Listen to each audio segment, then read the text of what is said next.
تو ذرا یہ جو آپ جس طرح نیازی صاحب یہ بات کر رہے ہیں، اس میں آپ کو وہ والی لاجک کچھ سمجھ آ رہی ہے جس کی بنیاد پہ خان صاحب نے یہ فیصلہ کیا؟ ظاہر بات ہے ایک تو فیکٹر یہ ہو سکتا ہے کہ ان کو شاید شک ہو کہ ان کی جماعت کے اندر وہ کوہیژن نہیں ہے اور ضرورت ہے کہ جو ہے وہ کوئی جارحانہ قسم کا قدم لیا جائے، لیکن پولیٹیکلی سپیکنگ آپ کے خیال میں یہ اس طرح کا گیمبل ہے جو خان صاحب کے لیے کامیاب بھی ہو سکتا ہے؟ دیکھیں، گیمبل تو ہے۔ اچھا، پہلی بات یہ ہے کہ جب ہم لاجک کی بات کرتے ہیں تو اس میں ذہن میں رکھنے کی ضرورت ہے کہ یہ زرار کھڑو یا نیازی صاحب یا فہد حسین کی لاجک نہیں ہے، یہ عمران خان صاحب کی لاجک ہے۔ اور میرا خیال ہے کہ اور وہی پی ٹی آئی ہے اور پی ٹی آئی وہی ہے، باقی تمام کی عادت کٹ بھی جائے تو میرا نہیں خیال کہ عمران خان کے ووٹ بینک میں 4 ووٹس کا بھی کوئی زیادہ فرق پڑے گا، وہ ایک الگ بات ہے۔ میرا خیال ہے کہ ان کو لگ رہا ہے کہ ان کے پاس اب کوئی اور چوائس نہیں بچی۔ اب آپ دیکھیں کہ جس طرح کی قانونی کارروائی کی گئی ہے، 26ویں ترمیم بھی آ گئی، وہ بھی پاس ہو گئی، چیفز کے ایکسٹینشن کی بات بھی ہو گئی، آئینی بینچ بن گئے، کام بھی شروع ہو گیا ہے، تو there is no other way out system. اور وہ چاہتے ہیں نا کہ سسٹم اس طرح ڈسرپٹ ہو کہ ان کو ایک سپیس ملے۔ اب پہلے تو ایک تھوڑی سی امید تھی کہ شاید عدالتوں سے آپ کو سپیس ملے، آپ کو ریلیف ملے، اب وہ بھی بات ختم ہو گئی ہے۔ دوسرا تھا کہ پاکستان میں آپ کو پتا ہے کہ جو ہمارا سیاسی کیلنڈر ہے اس میں جنرل الیکشن شاید اتنی اہم نہیں ہوتی جتنی جنرل کی سلیکشن اہم ہوتی ہے، رائٹ؟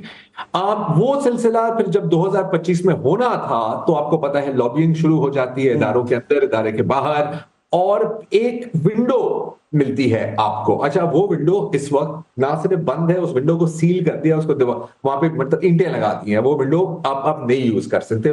تو بچا کیا؟ بچی پھر اسٹریٹ ایجیٹیشن۔ اب کیا یہ اسٹریٹ ایجیٹیشن کامیاب ہوگی؟ سوال یہ ہے۔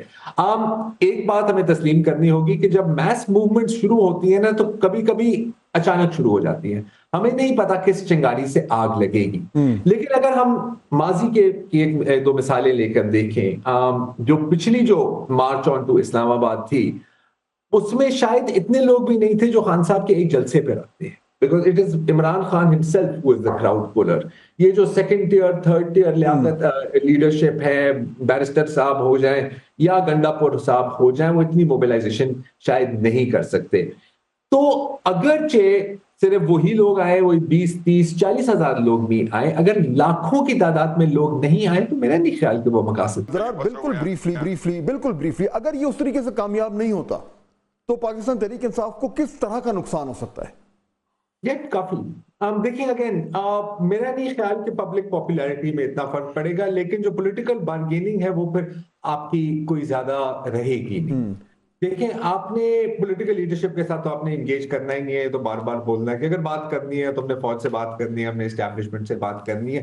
ہمیشہ جو پوزیشن رہی ہے وہ ایک میکسیملسٹ پوزیشن رہی ہے، right? I mean vote of no confidence کے بعد بھی کسی نے آپ کو یہ نہیں کہا تھا یار کہ آپ کے پی اور پنجاب کی حکومتیں بھی چھوڑ دیں۔ اگر آپ نے رکھ لی ہوتی تو آپ کے پاس ایک بہت بہت اسٹرانگ بارگیننگ چپ ہوتی آپ کے ہاتھ میں۔ چلیں، کے پی کی تو واپس مل گئی، پنجاب میں جو ہوا اور 8 فروری کو جو ہوا وہ ہم سب کے سامنے ہے۔